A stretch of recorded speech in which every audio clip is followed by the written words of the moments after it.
Welcome to my class, students. We are doing English first flight and the poem is The Tale of Custard the Dragon. और अब हम इसकी summary करेंगे. Now, अब हम इसके पोएट के बारे में हम जानते हैं. फ्रेडरिक ऑगेन नैश, अगस्त 1902 इनका जन्म हुआ था. अगस्त 1902 में इनका देहांत हुआ था. मई 1971 में. Was an American poet well known for his light verse. वो अब अमेरिकन पोएट है और अपने लाइट वर्स के कारण हल्की फुल्की कविताओं के लिए जाने जाते हैं. Of which he wrote over 500 pieces. उन्होंने 500 ऐसी कविताएं लिखी हैं with is unconventional rhyming schemes. और उनकी जो राइमिंग स्कीम है बहुत ही अनकन्वेंशनल है, लीक से हटकर है. He was declared the country's best known producer of humorous poetry. और वो अमेरिका के best known producer of humorous poetry हैं. He published more than 20 collections of humorous poetry. और उन्होंने मजेदार पोएट्री की 20 collections उन्हें पब्लिश की है. He was the most widely known, appreciated and imitated American creator of light verse, a reputation that has continued after his death. Even आज वो नहीं है फिर भी ये reputation बनी हुई है कि वो सबसे ज्यादा appreciated और सबसे ज्यादा उनकी नकल उतारी जाती है. वो अमेरिकन क्रिएटर है जिन्होंने लाइट वर्ड्स क्रिएट किया है. दिस पोएम जो हमने टेल ऑफ कस्टर्ड आपको बताया is written in the style of a ballad. ये बैलेड की तरह स्टाइल में लिखा हुआ है. अ सॉन्ग और poem that tells a story. Ballad वो होता है जो एक कहानी सुनाता है, पोएम होता है या कोई गीत होता है. You must be familiar with ballads that narrate tales of courage और हीरोइज्म. आपको पता है बहुत सारी कहानियां, बहुत सारे गीत ऐसे बनते हैं जो हीरोज के हीरोइज्म को दिखाते हैं. तो ये भी बैलेड है और इसने कहानी बताई है. This poem is a humorous ballad close to a parody. और ये पैरोडी के क्लोज है ये बैलेड और ये बहुत ही मजेदार है. और इसमें क्या बताया गया है कि आप जिसको कमजोर समझते हो मुसीबत में अगर वही आपके साथ है तो कमजोर कौन है? वो जो डींगे हाँकते हैं कि हम बहुत बहादुर हैं. इससे अच्छा तो जो कमजोर है मुसीबत में जो आपके काम है वही सच्चा बहादुर होता है. तो इस कहानी से हमें यही पोएट ने हमें यही मैसेज कन्वे किया है. ये हमारे पोएट हैं. चलो अब समरी देख लेते हैं. There was a girl named Belinda who lived with a little black kitten, a little grey mouse, a little yellow dog and a real little dragon. तो आपको पता है बेलिंडा एक छोटी सी लड़की है जो अपने लिटिल ब्लैक किटन के साथ रहती है, ग्रे माउस के साथ रहती है, येलो डॉग के साथ रहती है और एक ड्रैगन के साथ रहती है. She was a proud owner of a little red wagon. और उसके पास एक लाल रंग की गाड़ी भी है और वो बहुत प्राउड ओनर है उसकी, उसको बहुत पसंद है.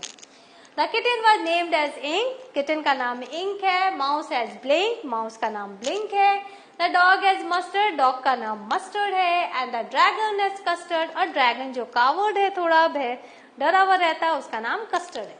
Custard had big sharp teeth. आपने पिक्चर भी दिखाई थी मैंने आपको. उसके बड़े नुकीले दांत हैं. And His ears were full of spikes. और उसके जो चमड़े में full of spikes है, कांटे लगे हुए हैं everywhere. His mouth was like a fireplace. और जैसे आग जलती हो वो fireplace है उसका mouth. And nose was like chimney of that fireplace. और उसकी नाक ऐसी है जैसे वो चिमनी हो उस fireplace की. Its toes were like sharp daggers. और इसके जो toes है वो बड़े कटीले बर्छी भाले की तरह हैं. Belinda was as brave as a barrel full of bears. और जो बेलिंडा है वो बहुत ही बहादुर है. जैसे बेयर्स होते हैं, बहुत सारे भालुओं के झुंड में जो बहादुरी होती है वो बेलिंडा में है. Bears are very stout and fearless animals. क्योंकि आपको पता है वो फियरलेस एनिमल्स होते हैं. Ink and Blink were brave enough to chase a lion. और इंक एंड ब्लिंक तो इतने ब्रेव है कि वो सिंह को भी उसका भी पीछा कर लें. Mustard was brave like an angry tiger. और मस्टर्ड जो है वो एंग्री टाइगर की तरह ब्रेव है. But Custard was a coward. लेकिन कस्टर्ड जो है वो बहुत डरपोक है. And always wanted to be in a safe nice cage. और वो हमेशा एक सेफ, सुरक्षित, अच्छा, नाइस केज, पिंजरे में रहना चाहता है. Belinda used to tickle the dragon till it hurt. Belinda क्या है उसको चूंटी काटती है जब तक कि उसको दर्द ना हो.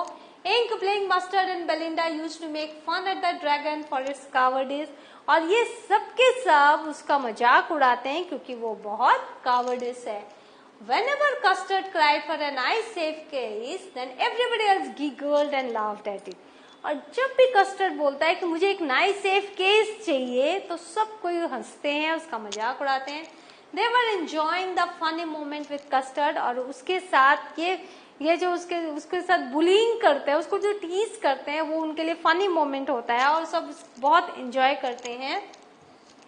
Then they heard a nasty sound. और ऐसे ही समय में उन्होंने एक nasty sound सुना. They saw a pirate coming towards them. उन्होंने देखा एक समुद्री डाकू पायरेट उनकी तरफ आ रहा है. All of them shrieked in horror. और सारे के सारे डर के भाग जाते हैं.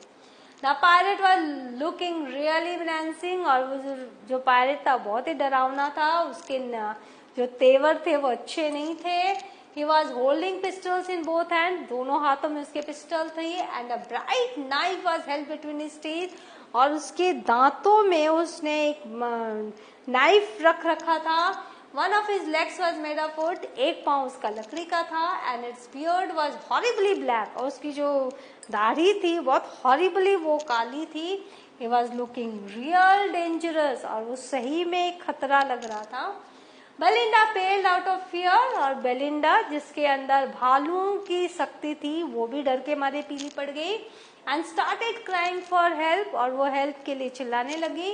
All his brave friends fled away from the scene. और उस समय आपने कविता में देखा था कौन कहाँ चला गया, सब भाग गए वहां से.